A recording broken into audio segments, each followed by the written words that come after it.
If you're here this morning and that is just absolute hogwash to you, welcome. We're glad you're here. And I understand it. It seemed crazy to me. And then out of just grace and God's kindness in my life, I began to ask questions and really go, look, if it's true that Christ is God and he died for me, that's all that should really matter.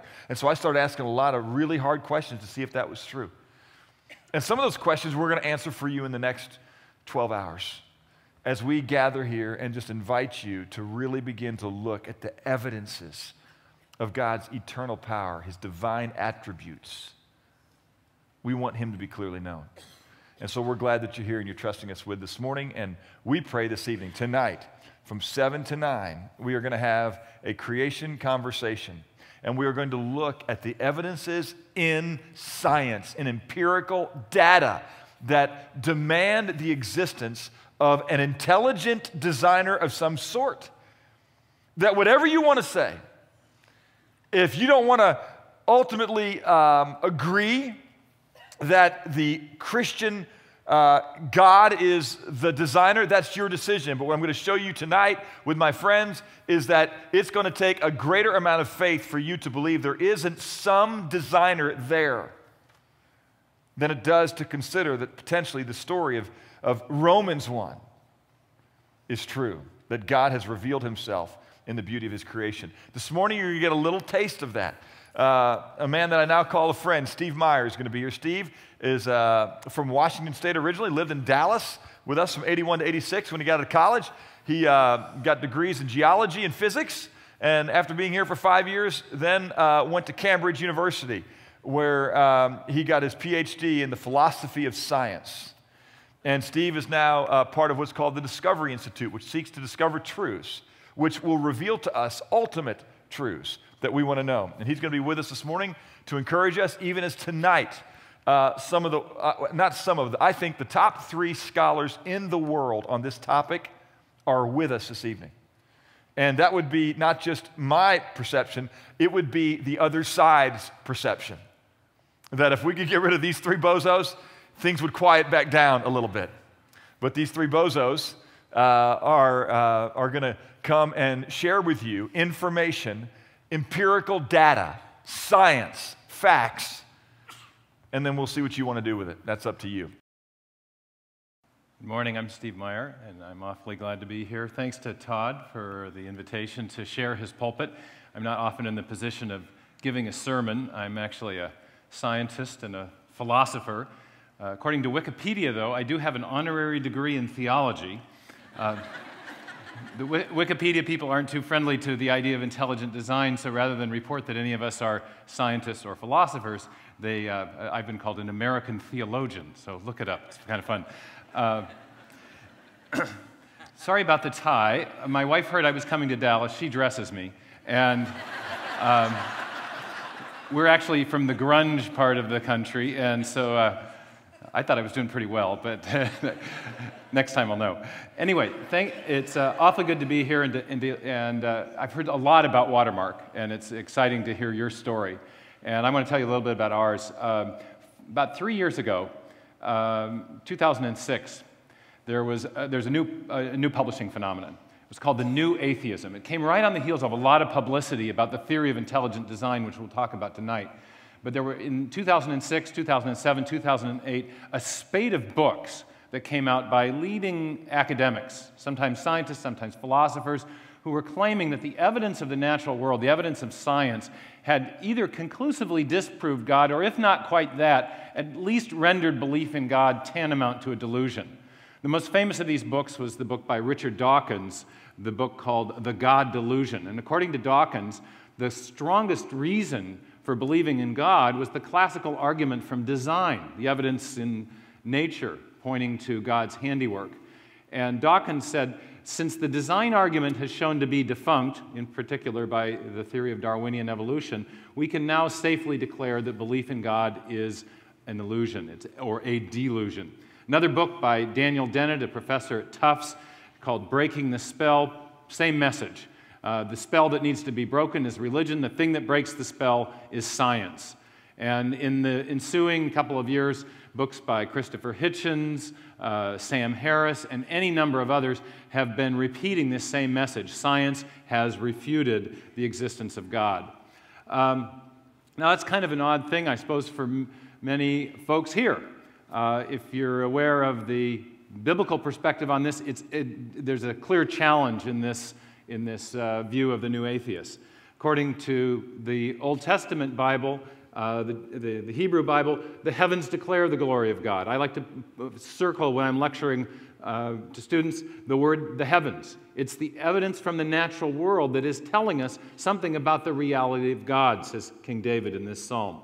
The same message is repeated in the Christian scriptures in the New Testament. St. Paul's epistle to the Romans affirms that the attributes of God can be known from what has been made. Here's the verse. For since the creation of the world, God's invisible qualities, his eternal power and divine nature, sometimes translated wisdom, have been clearly seen being understood from what has been made. Again, something about the natural world, the things that are in the physical world itself, according to the scriptures, reveal something about the nature and existence of God the Creator. So the new atheism obviously challenges that perspective, but interestingly, it also challenges the perspective of the very founders of modern science, the first scientists who got the scientific enterprise going in a period of time called the Scientific Revolution, from roughly 1300 to 1700. This is a front piece from a book by a man named John Ray, who is arguably the founder of modern biology. This was written in 1667, 1666. And notice the title. It's basically a paraphrase of that same verse from Romans that I just cited. He says what he's studying is the wisdom of God manifested in the works of creation. If you look closely, you'll see it's using that old English F for an S, so if you pronounce that exactly right, it would be manifested in the works of creation.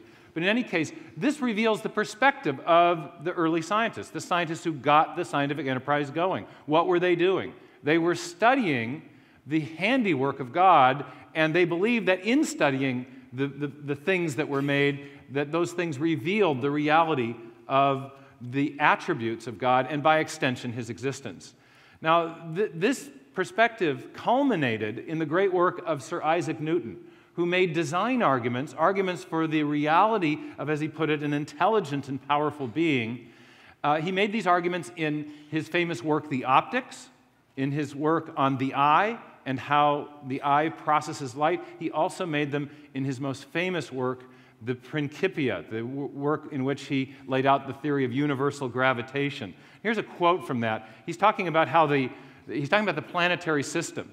And he, knowing about the law of gravity and how the different planets exert forces on each other, he is marveling at how there could even be a stable solar system in which all those gravitational forces would balance just right and keep the planets in their stable orbit. Turns out even today this is not a trivial thing at all. If you try to model this in a computer domain, it's very difficult to get out beyond 2, 3, 4, 5 planets.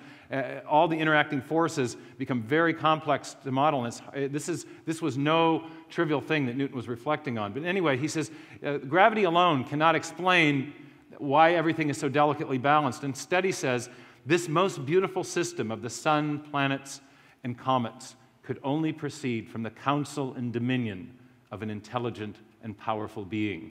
Now, a couple of years ago, I was in a hearing, the U.S. Commission on Civil Rights, and they were investigating whether or not there was viewpoint discrimination in the teaching of biological origins in the public schools.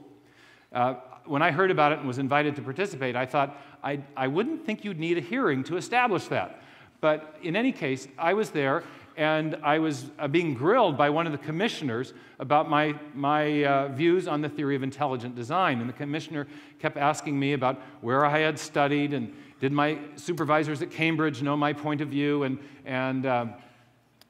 would I be comfortable explaining my views in a setting at university today? And the tone of the questioning was rather hostile. And then suddenly, as if by surprise, he changed course and said, isn't that theory of intelligent design you hold exactly the same perspective as the early scientists, people like Kepler and Boyle and Galileo and Newton? And when he said the names of my heroes, I brightened.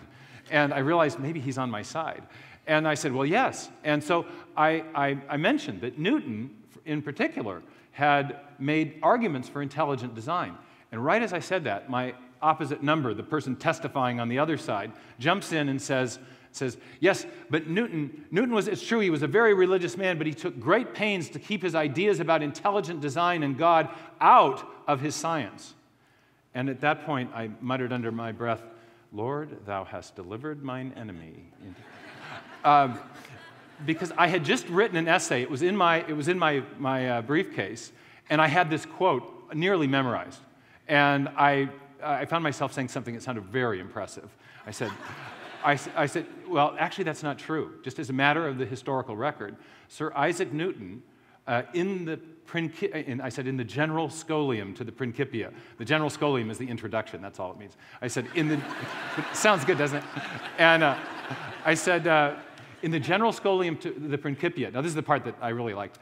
Arguably, I said, the greatest work of science ever written, and it may well be. I said, he wrote, and then I quoted this. And at that moment, a number of the commissioners there were 8 of them. It was a very impressive, kind of intimidating. Several of them suddenly smiled, like, this is going to be a lot more interesting than we thought, you know. So anyway, the point is, the scientific revolution was founded by scientists of great faith who had a theistic worldview, who believed that there was not only evidence of design in the world, but that evidence revealed something about the nature of the Creator.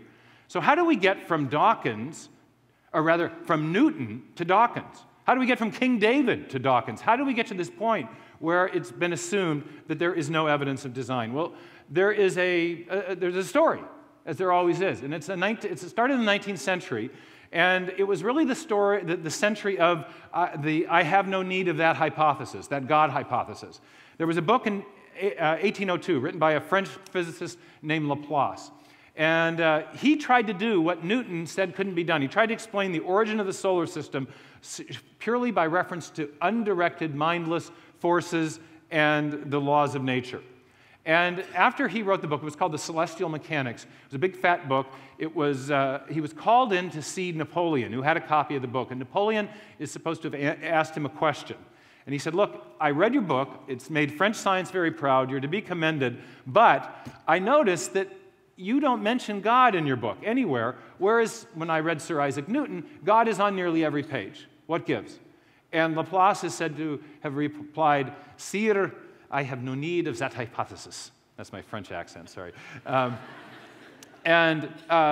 The God hypothesis, no need of that hypothesis. One time I tried that, and there was afterwards a lovely Parisian woman came up to me and thanked me for the talk, and I thought, oh, I'll never try that again, but here I did it. I don't know. So anyway, but the point is, 19th century science, this is the beginning of the 19th century. No need of that God hypothesis. We can explain the solar system without reference to God. But then it's not just the solar system. Then in geology, people come along, Charles Lyell, famous geologist, and he gives an account of the canyons and the mountains by slow, gradual, undirected processes. And then in biology, we have the theory of Charles Darwin, who, by reference to the undirected process of natural selection, attempts to give an account of the origin of all new forms of life from pre-existing forms. Other scientists come along and extend his ideas to try to explain the origin of the very first life itself in the same way. So by the end of the 19th century, you have this seamless or nearly seamless explanation of all the major events in the history of the cosmos, stretching back from the very beginning right up to the origin of humans themselves by reference to undirected processes. Now you might say, well, what about the very first, the matter itself from which all this stuff came? But in the 19th century, physicists believed that the universe was eternal and self-existent, that it was infinite in time and space. So even the old argument that you need a first cause to get the universe going went by the wayside because it was assumed that the universe had always been here. It was the thing from which everything else came. There's an old story that Stephen Hawking tells, the famous Cambridge physicist in the wheelchair, you know, with the Lou Gehrig's disease. And he tells about a young student who's from a small country town, probably in Texas. There's some, you know, this stereotype goes. He goes off to Harvard, and he's learning about about the solar system. He's just amazed that, you know, the planets go around the sun and they're just suspended in free space. So at Christmas break, he's back and he's at a church function, and the little old lady comes up to him and says, how you doing at college? He says, great, I'm learning all about the solar system and how the Earth is suspended in free space by the laws of gravity. It's so awesome. And the little lady says, no, I don't think that's right. The Earth is on the back of a turtle. And the student kind of smiles and says, well, yeah, but what's underneath the turtle? And she says, well, I can see you're real smart, but it's going to do you no good. It's turtles all the way down. And this is the, why did I do that? This is the view of the 19th century.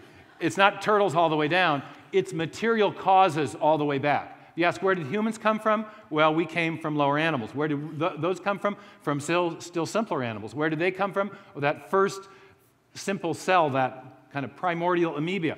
Where did that thing come from? Well, from the chemicals in the prebiotic soup. Where did they come from? Well, the elementary particles going all the way back, and there was no beginning. That's the view that came out of the 19th century. Now, if that's true, that's not just a scientific proposition. That becomes something like a philosophy or a worldview. And you can think of that, we call that worldview materialism. The idea that matter and energy are the thing from which everything else comes. There is nothing else besides matter and energy in the beginning. In fact, there was no beginning. In the materialistic worldview, if you think of the prologue in the book of John, it says, in the beginning was the Word. In the materialistic worldview, you have a contrast to that. It's the idea, not in the beginning, but from eternity past were the particles. And the particles became complex stuff. And the complex stuff evolved and eventually became alive.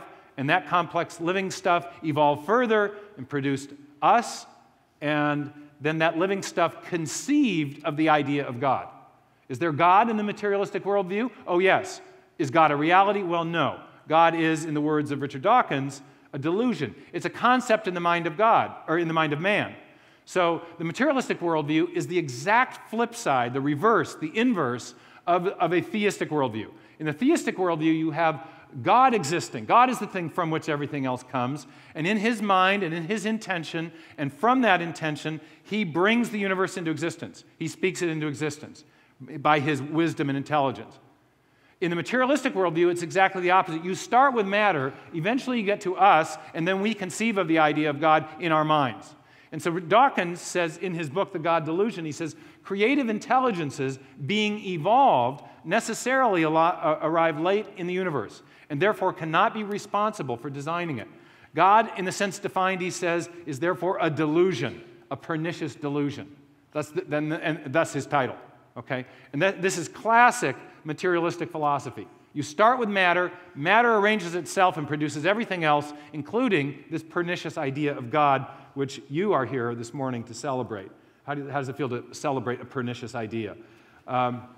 Okay, I used to draw these horrible cartoons on the blackboard to convey these big ideas. And my students got so tired of my bad drawings that they finally said, can we convert you to PowerPoint? And so this is what we've got here. This is a picture of the naturalistic or materialistic worldview. The big circle there represents the physical world. And inside the circle is everything that exists. The pendulum thing that's knocking the guy over, that represents the laws of nature. Then everything else, the mountains, the canyons, the trees, the birds, that's also part of nature, part of the material world. But that's all that exists in the materialistic worldview. There's nothing beyond matter, no God, no purpose, no intention, no ultimate meaning, just matter in motion, arranged in a particular way for a temporary period of time. That's the materialistic worldview. Now, this view is the view that allegedly science supports. And it came out of the scientific theories of the 19th century, which is one of the things I find so comical about the claim that this is the new atheism. This is the old atheism, and in fact, it's an atheism that is not consistent or really up to date with what science has found over the last 80 years. And that's what I want to talk about today. It's kind of a prelude for tonight. what I want to show is that there are a series of discoveries that have been made over the last 80 to 100 years, and particularly in biology within the last 20 to 30 years, that are, I think, challenging this idea of materialism, this materialistic worldview. And instead, I think they point in the direction of a theistic worldview, such that I think it's fair to say that St. Paul had it right and Dawkins has it wrong. Let's look at a few of these. This is the story really starts, the reversal of this movement towards scientific materialism, I think really started in the 1920s. There was a man named Edwin Hubble who was an astronomer. He was a lawyer who turned to astronomy, and he did it at just the right time. It was just as these large 200-inch telescopes were being built. This is the famous dome telescope at the Palomar Observatory at Mount Wilson in Southern California. And Hubble was one of the first scientists that had access to this wonderful technology. This is a picture here of Hubble at the telescope. And he began to notice, using this telescope, something that no one else had ever noticed before. He started to take pictures of little tiny pinpricks of light that were in every direction of the sky. And with this telescope, he was able to resolve that light and to bring it into focus. And he realized those little tiny pinpricks of light were actually had structure. They were galaxies. Now, at this time, nobody knew that there were galaxies beyond our own Milky Way. The Milky Way, as far as we knew, was the only one. Some scientists thought there might be some others doubted it, but Hubble, for the first time, established that there were galaxies beyond our own. And in fact, in every direction of the sky that he looked, he found galaxies, galaxies, galaxies galore. And that was a pretty amazing, mind-blowing discovery in and of itself, because it suggested that the universe was far vaster and grander than we ever had any inkling. A galaxy, of course, is a collection of stars, millions and millions of stars, and what Hubble discovered is that there were billions of galaxies in every direction. In fact, if you take a little tiny quadrant of the sky, such as the one that's in the box here, and then you zero in on that, bring that into focus, it reveals more galaxies. The universe is immense, and this was Hubble's first and great discovery. But then he discovered something else about the galaxies. The light coming from the galaxies was redder than it would otherwise be. It was shifted into the red end of the spectrum. And you know, if you shine light through a prism, it'll stretch red to violet. There'll be a range of light. Well, when something is moving away, the wavelengths of the light stretch out and become more red in appearance. It's called the Doppler shift. Has anyone heard of this or aware of this? We're probably most familiar with it with sound. If a train recedes from us, the sound of the whistle goes down. We used to have this in Seattle, this beer commercial, and there was a company called Rainier Beer, and they put the Rainiers, they called them. They were beer cans with antlers, and they were driving motorcycles. And as they went off in the distance, you'd hear them saying, Rainier Beer, so like that. That was the Doppler shift. Okay. Okay, so I wore a tie, but I brought beer into church. So okay. All right. So. That's what Hubble discovered. What was the point here, Meyer? Okay, that was the point. The galaxies were receding away from us, like the beer cans, okay, or like the train whistle. And he could tell that by the shift in the color of the light. And this phenomenon was true of the galaxies in every direction. And so that indicated something amazing about our universe. And now you get the balloon with the galaxies drawn on them. If the universe is expanding outward, if the galaxies are receding, that means the universe is expanding outward, like this.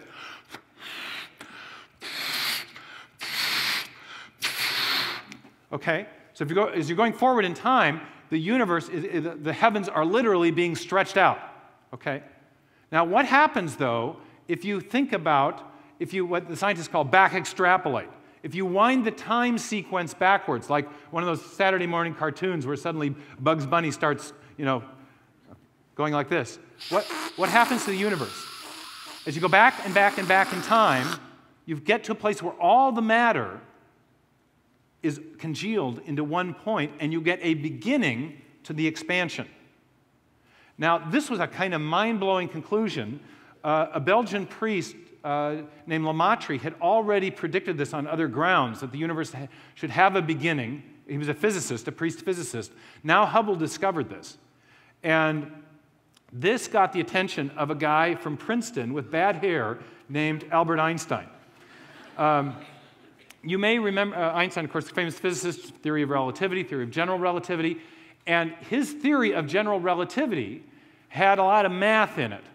And the math described the various forces that were at work, both gravitational forces and forces that he thought were necessary to counteract gravity. And according to Einstein's equations that flowed out of his theory, there should be, the universe should be expanding and decelerating. That's general relativity implied. The math of the theory implied the universe should be expanding and decelerating. And Einstein, being a smart guy, realized what Hubble realized, that if the universe is expanding now, in the forward direction of time, that it must have also had a beginning if you went back in the reverse direction. Now, Einstein did not like this conclusion very much. At the time, he was very much a materialist in his thinking, philosophically. And so he kind of took his pencil out from behind his ear and started fudging his equations a bit. And he introduced into his equation an arbitrary term that eliminated the implication of a beginning. That term was called the cosmological constant, for people who care. But the point is, we used to call this dry labbing in school. If you were doing a science experiment and you knew what the result was supposed to be, but you didn't quite get the result, well, then you kind of, not that I ever did this, okay, but you fudged the data a little bit. Well, what Einstein did is he fudged the math a little bit to get rid of the embarrassing implication of a beginning to the universe. But no sooner had he done this than Hubble made his famous discovery. And Hubble invited him out to the Palomar Observatory, and the media were assembled. As famous physicists or cosmologists and physicists meeting, and Einstein went in, some famous newsreel footage, 1931. He looks through the telescope, comes out and meets to address the media, and he says, "I now see the necessity of a beginning." That's my German accent. Okay. The necessity of a beginning. And he later announced that his cosmological constant, his little fudge factor, was the greatest mistake of his scientific career. Now, Einstein wasn't the only guy that had a hard time with this idea of a beginning to the universe. One of the leading British astronomers at the time, Sir Arthur Eddington, said this. He said that philosophically, the notion of a beginning of the present order is repugnant to me. I should like to find a genuine loophole. I simply do not believe the present order of things started off from nothing with a bang. The expanding universe is preposterous. It leaves me cold, he said. Okay. So what's the problem here? Well, he's got another theory. In psychology, they call this theory denial. Did you notice? He doesn't cite any evidence. He's not really a theory. It's a reaction, okay? And what's the reaction predicated on? His philosophy. Note that first word. Philosophically, he says, the notion of a beginning is repugnant. Why? Well, he also, probably without even thinking about it, has adopted this default worldview of many modern scientists, or contemporary scientists, and that is the worldview of materialism. By the way, that is the dominant worldview in our culture today. One of the ways we found this is when the media started covering intelligent design, we found they were all against it. Did the media know any science? No, but they had this worldview that said it couldn't be right. And so if you send your kids off to university, if you encounter the media or the law schools or the courts, this way of thinking, that there is nothing beyond nature, no higher moral standard, no ultimate purpose, this is the worldview that dominates our culture. And that's why we have what is sometimes called this cultural conflict, because there's two different ways of thinking. The more traditional Judeo-Christian theistic way and the materialistic way, and it pops up in all kinds of issues, from the sanctity of life to the question of moral responsibility, to whether or not we're responsible for our actions, whether criminals should be absolved because their genes and their environment made them do it, or whether they're really morally responsible. These are manifestations of this worldview conflict. Okay, in any case, what's the big deal? Why are the scientists so upset about the idea that there might be a beginning? Well, one physicist put it this way. He said, an infinitely old universe would relieve us of the necessity of understanding the origin of matter at any finite time in the past. On the other hand, If the universe is finite, had a beginning point, then it's not eternal and self-existent like materialist philosophy says, and that suggests the need for a cause beyond the universe, a cause that transcends the natural world, a cause that is perhaps supernatural. And that's very upsetting. The other part of the big deal is that, I'm going to skip this part. Another part of the big deal is that this perhaps inadvertently confirms one of the key scriptural teachings about the universe itself, namely the first words in the very first book of the Bible, in the beginning. There was a beginning. And oddly, after centuries of physicists thinking the universe had no beginning, this scriptural teaching has been confirmed by new discoveries in physics and cosmology. By the way, this idea of a beginning recurs repeatedly in the Scripture, also in Titus and in Timothy in the New Testament. While Paul referring to the plan of God, he talks about the plan of God existing from before the beginning of time. And one of the interesting things about this new cosmological idea is that it's not just that the universe is expanding, it's that space and time come into existence with the expansion. That space and time are connected to matter, so it all begins, what the physicists call a singularity. So all these things have, I think, put the materialistic worldview back on its heels, but wait, there's more. In the area of physics, we've learned something else. We've learned that in addition to there being a beginning, which suggested a cause beyond the universe for the universe itself, we've learned that the laws and what are called the constants of physics, the strength of the different forces and the rate of the expansion of the universe and the speed of light, all these things are very precisely calibrated to allow for the possibility of life. Scientists call them the anthropic coincidences, anthros for man. The idea is that there are all these finely tuned parameters that make life possible. And one physicist has illustrated this with something he calls a universe creating machine. He asks you to imagine that you're on maybe something like Star Trek: The Next Generation, and you're out there in space, and you come across a space station, and you go inside, and inside there's a room that says universe creating machine. And you go inside the room, and there's a console, and on the console there are all these dials and knobs, and each one is set to a very particular value. And because you're a physicist and you're good at math, you begin to work on this, and you realize, wow, if I change the gravitational force constant, if I make gravity a little tiny bit stronger, a little tiny bit weaker, life would not be possible. If I made the expansion rate of the universe a little tiny bit faster, a little tiny bit more, or a little tiny bit less, life would not be possible. In fact, the expansion rate of the universe is fine-tuned to 1 part in a trillion, trillion, trillion, trillion, trillion. 1 part in 10 to the 60th. It's like a penny in a penny out of the federal deficit, only even more finely tuned. In other words, a little bit this way, a little bit that way, by that much, and life isn't going to be possible. So this physicist, John Polkinghorne from Cambridge University, says, well, what do you make of this? What do you make of this fine-tuning? And one possible explanation, in fact, one that Polkinghorne favors and many other physicists, is the universe was finely tuned because someone finely tuned it. What a concept. Here's scientist Sir Fred Hoyle. He was actually he was early in his career an atheist who was opposed to the evidence of a beginning for the universe, but he later in life acquired decidedly theistic leanings. And this is what he said about the fine-tuning. He says, a common sense interpretation of the data suggests that a super intellect has monkeyed with physics as well as chemistry and biology. I always like the way the monkeys make it into these origins theories, even about physics. So you have this evidence, I would say evidence of design in physics right from the very beginning of the universe. The universe has a beginning, but the universe as a whole has a structure in its basic fabric, in its laws, and in its other parameters that suggest design right from the very beginning. Now, in addition to that, and this is what we're going to talk about tonight, there is also evidence, I think now overwhelming evidence, of design in biology, in life.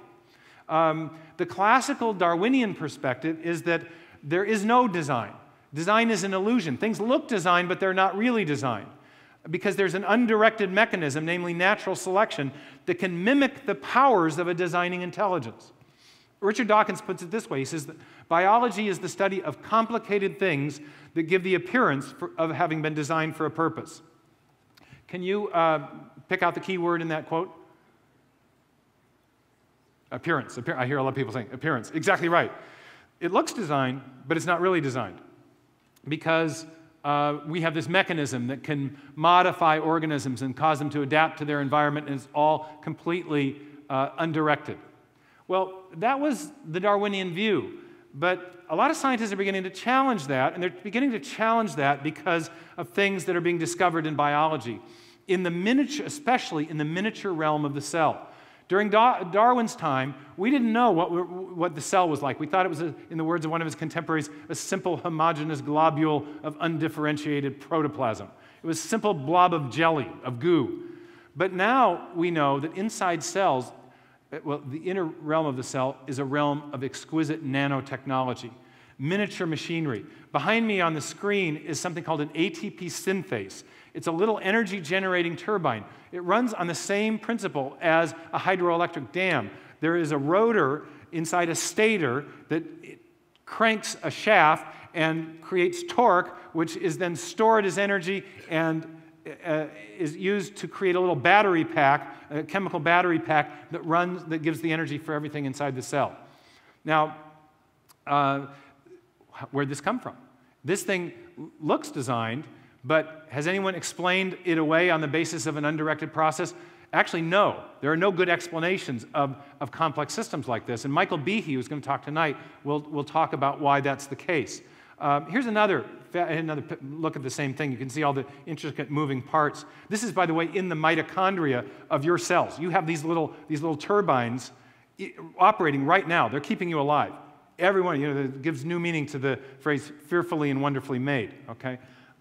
Here's something called the nuclear pore complex. I really like this. It's a gated porthole, and it opens and closes to allow the strands of information to flow in and out of the nucleus of the cell. It runs on the same principle. Let's see, it's got all of these space-age parts. The same principle as a card key at the hotel. If you got the right code on the key, you stick it into the slot. There is an information recognition system there. If it notices the right code, the door pops open. If not, it stays closed. Same kind of thing going on inside the cell. Complex, very sophisticated information recognition scanners that determine whether or not certain strands of information with certain instructions are going to make it in or not. Very sophisticated technology everywhere you look inside the cell. Also, this is something that you may have seen already. Michael Behe, who will be with us tonight, has made this famous. It's a little rotary engine in the cell wall of a bacterium. It's called the bacterial flagellar motor. It's got a rotor, a stator, bushings, U-joint, O-rings, and a whip-like tail that functions just like a propeller. The propeller spins at about 100,000 RPM and can change direction on a quarter of a turn. Now, Behe argues, for some reasons that he'll explain tonight, that this is not the kind of system that can be built by natural selection acting on random variations and mutations. And he's created an international debate about this little motor. It's amazing. This is by no means the only machine, the only piece of high-tech nanotechnology inside the cell, but it's become the focal point of a big debate about whether or not there's evidence of intelligent design in life. And Behe will not only share his initial argument about this with you, but he'll respond to some of the attempts that people have made to try to explain technology like this away by reference to slow, gradual, undirected processes. So he'll bring you up to date on where the current standing of the debate is tonight. But if you're just looking at this, you might find yourself becoming a little skeptical about the idea of purely undirected processes being able to build all this intricate technology that we have inside cells. Here's a picture of Mike. He's a very good communicator, by the way. I think you'll enjoy him tonight. Then one other area that I'm going to talk about in closing here, and this is what I'll talk about tonight, but it's this thing that gets me really excited. It's the whole question of information and where that comes from. It turns out that inside cells, there is information. If you want to build that bacterial flagellar motor, keep your eye on that kind of tubular part there. That's the U-joint at the top. If you want to build that inside the cell, or the way the cell builds it, is it builds it out of smaller constituent parts called amino acids. And all proteins, all these these motors are built of proteins, the proteins are built of amino acids. But to build each of these parts, the amino acids have to be arranged in a very particular way so they exert forces on each other and fold up into these right structures. And the big question in biology is how do the amino acids get arranged? And the answer is they get arranged because of information that's stored on a molecule called DNA. DNA has digital code that functions like a machine code or a machine instructions, assembly instructions, to build all these intricate parts. And so at the base of life is not just matter and energy, but instead information. I used to ask my students, if you want to give your computer a new function, what do you have to give it? And they would say, well, a program. Well, the same thing is true in life. If you want to build new parts for a machine, or if you want to provide the cell a new function, or if you want to build a new form of life from a pre-existing form, or if you want to get life going in the first place from simple chemicals, you have to have information to direct the organization of all these material parts. Where does that information come from? Well, it turns out nobody really knows, at least not from an evolutionary point of view. Attempts to explain the origin of the first life have stalled repeatedly at this same point, at the point of explaining the origin of the first information. And there's, I think, a good reason for that. Bill Gates here says that DNA is like a computer program, but far, far more advanced than any we've ever created. What do we know about computer programs? Where do they come from? Wind and erosion and other natural forces? No, they come from programmers. They come from intelligent minds. And in fact, everything we know about the origin of information suggests that it always comes from an intelligent source. So when we find information, digital code, stored in the DNA molecule, the most logical thing to infer is that DNA and the information it stores also had an intelligent source. And so we'll talk about that more tonight. Interestingly, just to bring this full circle, Richard Dawkins has acknowledged that the machine code of the genes is uncannily computer-like. If you saw him in the movie Expelled, you also notice that he acknowledged that, that this might be some kind of signature of intelligence, but of course Dawkins wanted to attribute that, if there is such a thing, to an alien intelligence in space. We call that the ABG option, anything but God. In any case, I'm going to argue tonight that, as one information scientist said, the creation of new information is habitually associated with conscious activity. That what we're looking at when we see digital code in life is an artifact, a hallmark of intelligence. So we'll talk more about that tonight. But I think that's a very exciting discovery, which, when combined with the other things we've looked at this morning, help to explain why historians of science might be saying things like this. That the idea that God created the universe is a more respectable hypothesis today than at any time in the last 100 years. We have evidence from cosmology of a definite beginning of the universe that seems to be pointing to some kind of transcendent cause beyond nature, beyond the universe itself. We have evidence of fine-tuning that suggests that cause may have been intelligent and that the universe itself as a whole was designed. And then we see that down the line, after the beginning of the universe, we have evidence of design in the origin of this nanotechnology and this information technology that's in every cell of every living organism. All that added together, it looks to me like something that's pointing to something more than just matter and motion, to mind, and maybe even a mind that transcends, exceeds, is beyond the universe itself. And so that's a very exciting prospect, and one that I think suggests that St. Paul was right, that there is something about the things that are made that point decidedly to the attributes of God, his invisible qualities, his eternal power and divine wisdom. One other person who's going to speak tonight is David Berlinski. David is, I would describe him as an agnostic Jew with theistic leanings. And he has written a very important book called The Devil's Delusion. And it's a critique of Richard Dawkins. And he takes up the defense of theists, Orthodox Jews, and Christians who believe there's good reason to believe in God from science, and who also are offended by this new atheism. And David has a wicked wit, and he, I think, dismantles the arguments of the new atheism, showing them to be really sophomoric, and I think he's really good value. I think you'll enjoy him tonight, and he'll add a lot to our program. He couldn't sign your statement of faith, but I think he will do a lot to affirm the worldview that many of us hold in his really excellent scholarship and his penetrating critique of these new atheists who've been doing so much to try to undermine the credibility of belief in God in our time. So I'll leave it there for now, and thank you for your great attention. Yeah. Wow. Great.